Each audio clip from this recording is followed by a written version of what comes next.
KFM church Palode ഒരുക്കുന്ന ഒരു മനോഹരമായ സ്കിറ്റിലേക്കാണ് പോകുന്നത്. Are you ready? ഒരു വണ്ടർഫുൾ ക്ലാപ്പ്. അതായത് അവരെ അത്രയും അധികമായി നിങ്ങൾ സ്വാഗതം ചെയ്യണം. നല്ല എനർജറ്റിക് ആയിട്ട് ഒരു കൈയടി കൊടുത്തേ. Very good, very good. Okay, let's welcome them onto the stage.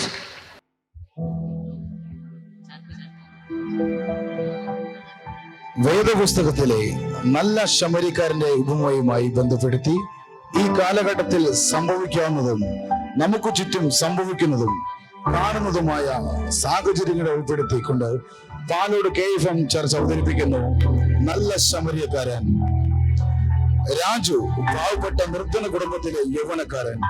പിതാവ് മദ്യപാനി, അമ്മ രോഗിയും വിദ്യാഭ്യാസമില്ലാത്തവനും സമൂഹത്തിൽ ഒറ്റപ്പെട്ടവനുമാണ്. കഴിഞ്ഞ 3 ദിവസത്തെ പട്ടിണി സഹിക്കാൻ കഴിയാതെ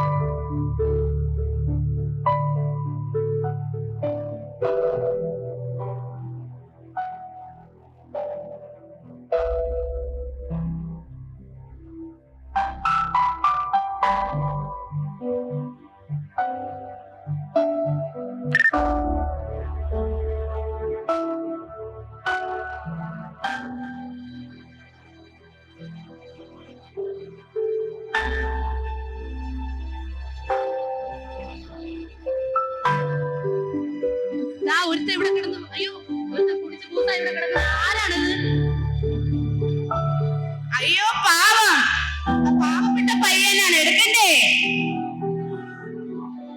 അയ്യോ തൊടല്ലേ തൊടല്ലേ.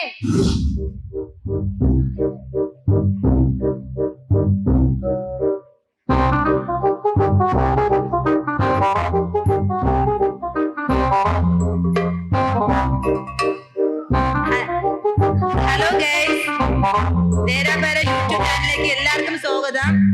പുതിയൊരു വീഡിയോ ആയിട്ട് ഞാൻ നിങ്ങളുടെ മുന്നിലേക്ക് വന്നിരിക്കുന്നത് എന്റെ പ്രിയപ്പെട്ട ചങ്ക് ബ്രോ, ഇത് ഡിങ്കൻ.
ഒരു പ്രേതം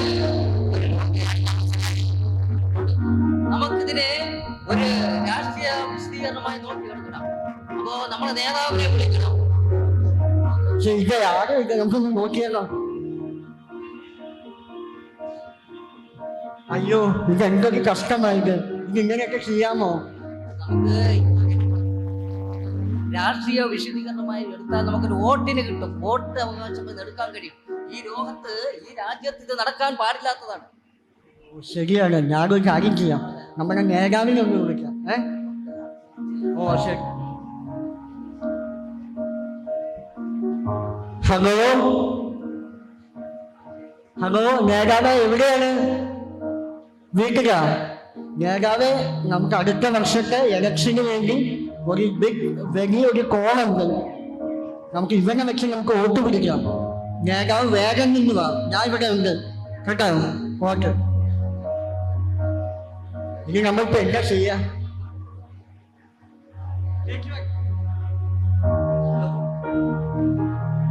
ഈ ഒരു മനുഷ്യനെ ഈ രീതിയിൽ അടിച്ചവശനായിട്ട് നിങ്ങൾ ആരും കാണുന്നില്ല. ആരെന്നറിയാമോ? ഇത് എന്നും ഇവിടെ നടക്കുന്ന പതിവാണ്. ഇത് എന്നും ഇവിടെ ഉള്ളതാണ് ഈ പക്ഷെ സംഭവം. ഇത് ഇങ്ങനെ നിൽക്കാൻ ശരിയാവില്ല. നമുക്കിതിന് നിയമപരമായിട്ട് മുന്നേറണം. ഇത് ആരെങ്കിലും വിളിക്കണം. ആരെങ്കിലും വിളിച്ചിട്ടുണ്ടോ? എന്റെ നേതാവ് വരും, ഇപ്പൊ വരും. ഞാൻ വിളിച്ചിട്ടുണ്ട്. Okay okay okay. നേതാവ് വരൂ. അമ്മയ്ക്ക് സുഖം തന്നെ? ഓ പിന്നെ എന്ത് ഞാൻ അമ്മയോട് പഠിച്ചതാണേ. Sir. പറയണേ ലളിത പെരുക്കിന്ന് പറയണേ. നിങ്ങളുടെ മോങ്ങ കല്യാണം കഴിഞ്ഞ? ഓ മോളെ കല്യാണം കഴിഞ്ഞ് 2 പിള്ളേരുണ്ട്. അതാ ഉണ്ട്, 100 പണിയായി. നമ്മുടെ നേതാവ് വന്നിട്ടുണ്ട്. നേതാവ് ആരും അടിച്ചുകൊണ്ടിരിക്കുന്നതാണ്. നേതാവ് ഇടപെടണം. പറഞ്ഞു തുടങ്ങിക്കോ. പ്രിയപ്പെട്ട സഹോദരി സഹോദരന്മാരെ, വളരെ ദയനീയമായ ഒരു കാഴ്ചയാണ് നമ്മുടെ മുന്നിൽ കിടക്കുന്നത്. മനുഷ്യ ജീവിതത്തിന് ഏതൊരു വിലയും കൽപ്പിക്കാത്ത ചില ക്രൂരന്മാർ ചേർന്നു ഒരു മനുഷ്യനെ അടിച്ച് തെരുവോരങ്ങളിൽ ഇട്ടിരിക്കുന്നു. ഇത് ചോദിക്കാനും പറയാനും ഈ സമൂഹത്തിൽ ആരുമില്ല. ഭക്ഷിക്കാറില്ല. ഏറ്റവും കൂടുതൽ വോട്ട് വാങ്ങി വിജയിച്ച കക്ഷികളൊന്നും ഇതൊന്നും ഞാനും എന്റെ പാർട്ടിയും ഇതിനെ ശക്തമായി എതിർക്കുകയും ഇതിനോടൊപ്പം വേണ്ട അധികാരികളെ അറിയിക്കുകയും ഇതിനു വേണ്ട എല്ലാ നടപടികളും സ്വീകരിക്കുകയും ചെയ്യും. അതോടൊപ്പം എന്റെ പാർട്ടിയിലായിരിക്കുന്ന ചുണക്കുട്ടികളായ ആമ്പുള്ളർ ഇതിനു വേണ്ടി ശക്തമായി എതിർക്കുക തന്നെ ചെയ്യും. ഇനിയും ഇതുപോലുള്ള ഒരു സംഭവം ഉണ്ടാകാതിരിക്കുവാൻ ഈ നാട്ടിൽ അതിശക്തമായ രീതിയിൽ ഞാനും എന്റെ പ്രവർത്തകരും നമുക്ക് പോവാം. നമ്മുടെ കയ്യിൽ നിൽക്കുക. എന്നാൽ നമ്മൾ അടുത്തതായി ഈ കിടക്കുന്ന വ്യക്തിയെ യഥാസ്ഥിതി ഹോസ്പിറ്റലിൽ എത്തിക്കുന്നതിന് വേണ്ടിയിട്ടുള്ള എല്ലാ നടപടികളും സ്വീകരിക്കുന്നതിന് വേണ്ടിയിട്ട് ഞാനും എന്റെ പ്രവർത്തകരും പോയി ആ ആംബുലൻസും മറ്റ് സൗകര്യങ്ങളും സ്വീകരിച്ചു വരുന്നതായിരിക്കും.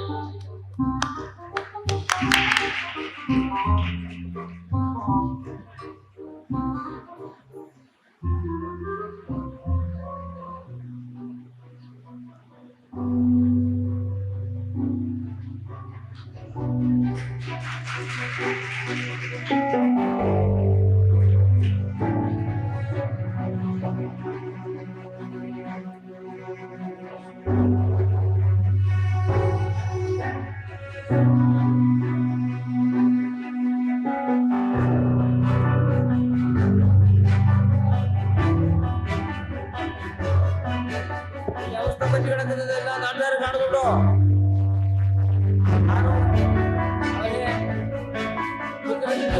കിടക്കുകയാണ്. പ്രാർത്ഥിക്കാൻ പോകുന്നു. കർത്താവേ, നിന്റെ മകൻ എന്താ അവസ്ഥ പറ്റുന്നത് ഞങ്ങൾ കാണുന്നില്ല, ഞങ്ങൾ അറിയുന്നില്ല.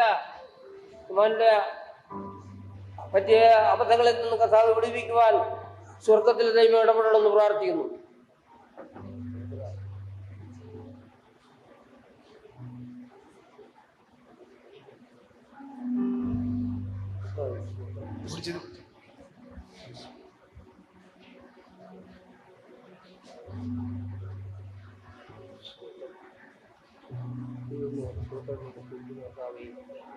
മഹിമോള ദൈവമേ, ഞങ്ങൾ വാഴ്ത്തുന്നു, സ്തുതിക്കുന്നു.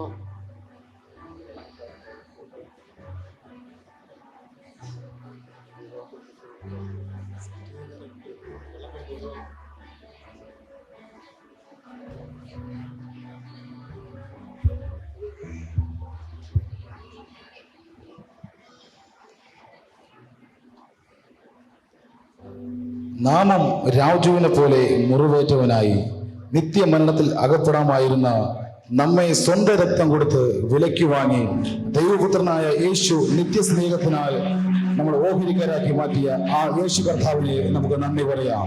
ദൈവത്തിന് നന്ദി.